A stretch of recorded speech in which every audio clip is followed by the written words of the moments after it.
Greetings. I hope everybody is doing okay. Now, this is a quick one to get around you. In my last video, I promised that we shall be digging deep into the silent genocide that happens in the regions of northern Uganda, or that happened in the region of northern Uganda, according to Olalo Otunu and according to Dr. Milton Obote. But for today, we are going to be running a story that was made by Olala Otunu in 2006. But for starters, let's get to define the word genocide.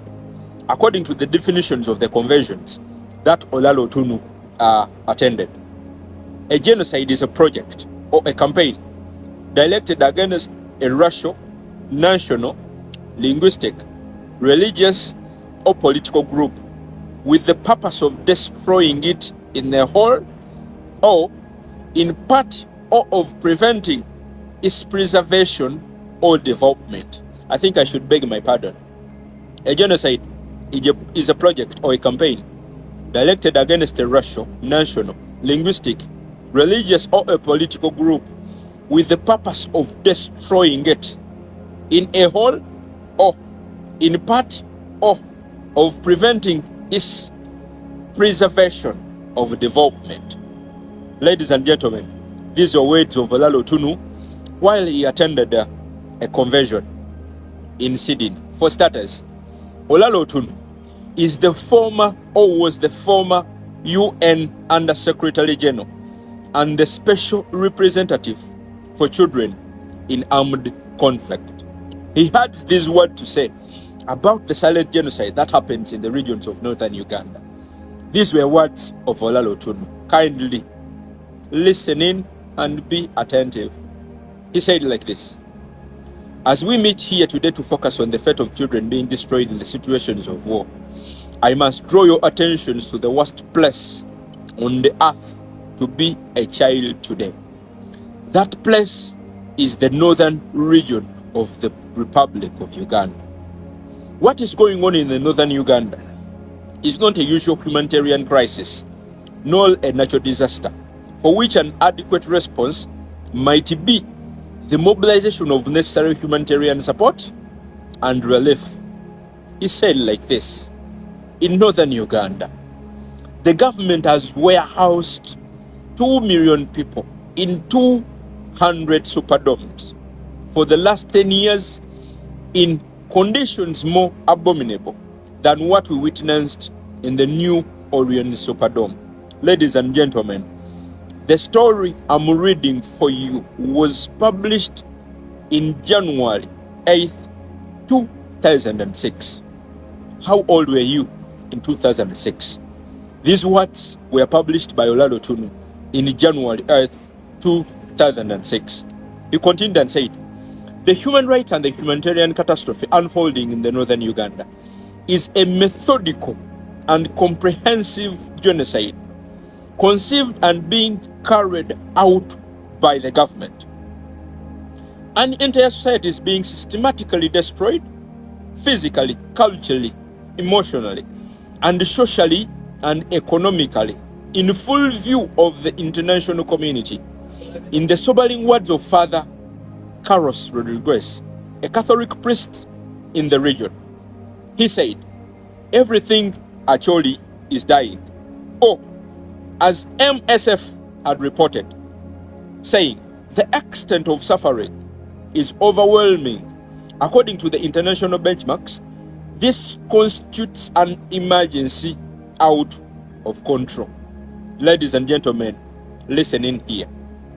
Typically, he said, this is precisely what happens, or what has been going on in northern Uganda for many years. In fact, in northern Uganda, he said, in northern Uganda, a whole infrastructure, the concentration camps, has been put in place as the most effective locally, or a place that homes people, as the most effective locally to prosecute the genocidal project. Olalo Otunu continues and says, the concentration camps provide a controlled environment in which to impose deadly conditions on the targeted population while maintaining total control over them. All the key elements that compromise a genocide have been brought together in a diabolically comprehensive manner. The result is all too evident. Once a vibrant society has been reduced to a mere existential shadow of its self. Olalo Tunu continues and says this: what shall we tell the children of North Uganda when they asked, how come the same international community that has rightfully turned such spotlight and heat on the Dafa and Zanzibar has steadily, fastly turned a blind eye to the genocide in the regions of northern Uganda? Listen in carefully in these next words. Olalo Tunu continues and says, for over 10 years, a population of 2 million people have been herded like animals into concentration camps. Some 200 camps in all. Although the camps are predominantly concentrated in Acholi, 95% of the Acholi are in the camps of Lango and Teso, are also gravely affected.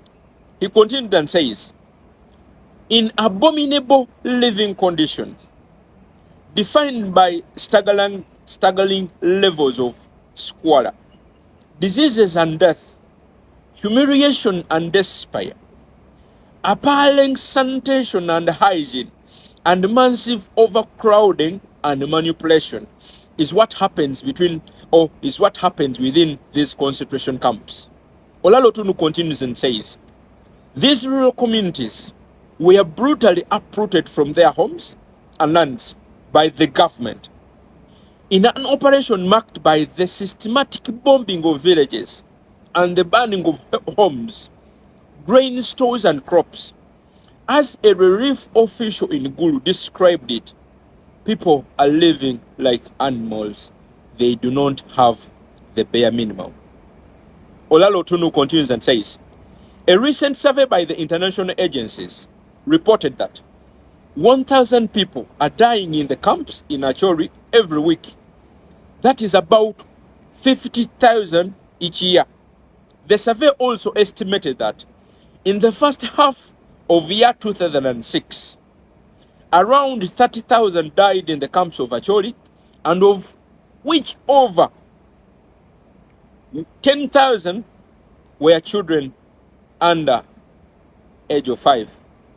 He continued and said, the maternal mortality ratio is 700 per 100,000 lives birth in the north. The national figure is about 506 per 100,000. As reported recently by IDMC, access to health is almost non-existential. Chronic malnutrition is widespread. 41% of the children under the age of 5 have been seriously stunted in their growth. A ration of 25 kilograms of corns or corn flour and 6 kilos of pulses is provided to each family of 6 to 8 persons in a household. Ladies and gentlemen, the story of Olalo Tunu continues. We are going to have another episode today. We shall make around 2 to 3 episodes each and every day until we make sure that this story that was published by Olalo Tunu is heard, especially in the Gen Zs. You guys below the age of 30 have got to know what Museveni has done in the regions of northern Uganda. Kindly share this information before these niggas get to report it. Pass it on, especially to the young Gen Zs of northern Uganda. We are going to have a continuation from here. Ladies and gentlemen, stay here, stay put.